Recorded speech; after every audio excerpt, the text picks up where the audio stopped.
శాశ్వత ప్రేమతో నన్ను ప్రేమించి నీ కృప చూపితివి. శాశ్వత ప్రేమతో నన్ను ప్రేమించి నీ కృప చూపితివి.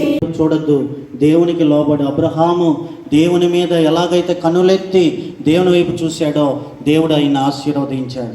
కనుక ఈరోజు మన కన్నులు దేవుని వైపు చూడాలి, దేవుని వాక్యం వైపు చూడాలి, అలాగా ముందుకు సాగాలి. చివరిగా యెషయా 60లో జనముల మీద చీకటి కమ్ముకొనుచున్నది, నువ్వు లే తేజరీలు, నువ్వు వెలగాలి.